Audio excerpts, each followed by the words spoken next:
আমাদের তো জন্মের সময় এত বড় বড় দাড়ি ছিল না, তাহলে আপনারা হুজুররা এত বড় বড় দাড়ি রাখেন কেন?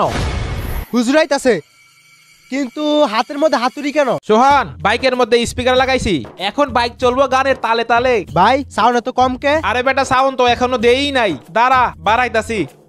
আরে মসজিদের সামনে এত জোরে জোরে গান বাজায় কে? যাই দেখি তো।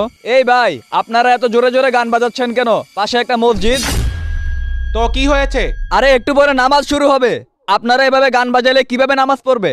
আরে হুজুর যান তো এখান থেকে। আর আমরা তো মসজিদের জায়গার মধ্যে গান বাজাচ্ছি না। আপনি কি এসব অযৌক্তিক কথা বলছেন? কি আমি অযৌক্তিক কথা বলি না? আপনারা হুজুররা বলেন, আপনাদের মুখ থেকে শুনে থাকি সবকিছু নাকি আল্লাহর ইচ্ছা হয়ে থাকে। তাহলে আমি তো এখানে আল্লাহর ইচ্ছাই গান বাজাচ্ছি, আপনি হুজুর হয়ে আমাকে বাধা দিচ্ছেন কেন? আপনি কি এসব উল্টাপাল্টা বলতেছেন? শোনেন হুজুর, আপনার সাথে কথা বলার আমার কোনো ইন্টারেস্ট নেই, তবে একটা শর্তে আমি আপনার সাথে কথা বলতে পারি।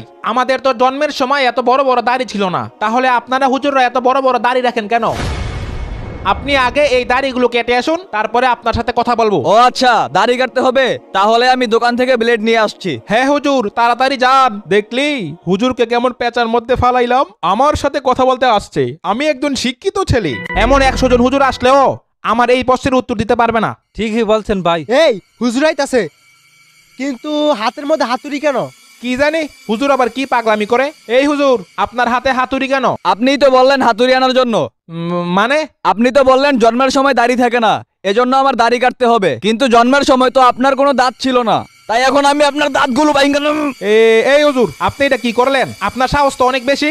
শুনেন, আপনার যুক্তি মতোই তো আমি আপনার দাঁত ভাঙতেছি। জন্মের সময় তো আপনার দাঁত ছিল না, আপনিই তো বলেছেন যেটা জন্মের সময় থাকে না সেটা ফেলে দেওয়ার জন্য। আসলে হুজুর আপনি যান, আমি পরে কথা বলবো। কেন এখন যাব কেন? হুজুর দেখলে আপনাদের চুলকানি ওঠে, তাই না? দুনিয়ার সামান্য 2-1 পৃষ্ঠা বই পড়ে নিজেদেরকে অনেক পণ্ডিত মনে করেন, তাই না? যদি আপনার আকল থাকে তাহলে আর কোনোদিন হুজুরদের সাথে তর্ক করার সাহস করবেন না।